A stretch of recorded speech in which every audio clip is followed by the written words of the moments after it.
di nuyu di leen ziar tey ànd sàmm jikko yi ñoo ñëwoon seet si sëñ Modou Kara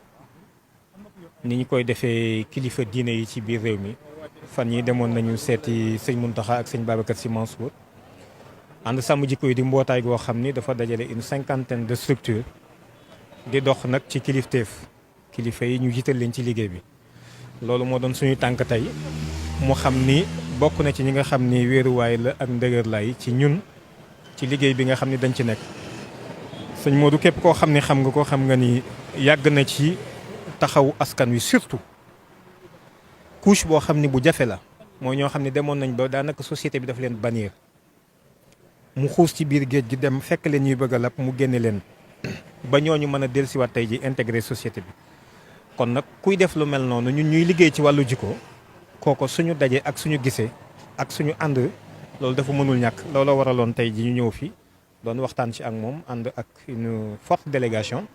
boo xam ne xëy na intempéries yi tey ak inondation yi nga xam ne am na moo tax ñenn ñuy bari waaye tey fii kenn wur fi woon xaj ndax noonu la toll ci ñun moo tax yéen jooju ñu amoon ko ñëw ziar si ko. sëñ Ba dañoo bëggoon xam ban jàngat ngeen am si jotaay bi ngeen am ak sëñ bi si biir. waaw jàngat bi moom dégg nga mbokk yow seddal nañ ko seen bopp dafay jotaay boo xam ne sëñ bi moom xam nga en toute simplicité ni mu mel du ko jafe ci approche ci waxamit fi mu nekk nag moom foofu lay waxe li mu gëmit loolu lay wax waaye doon na nit koo xam ni nit ku tabe ci jëmmam ci temps ndax temps mooy li gën a cher gis nga ko jotaay bi ni mu duré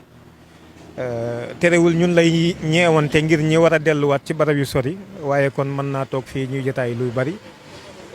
kon nag jotaay la boo xam ne si vraiment marqué nañu waa ànd sàmm jikko yi ñoom ñëpp bég nañ ci ndax gis nañ ni kiñ doon waxal sil dégg nañu déglu nañu waaye dégg nañu te it mel na ni suñu ki yor wàllu finance am na gis nga jàmbat jooytu goo xam ne jooytu na ko waaye ci saasa fi mu ne mel na ni sëñ bi dégg na ko kon nag satisfaction am nañ ko ci jotaay bi am nañ ci mbégte sant nañ ci bu baax itam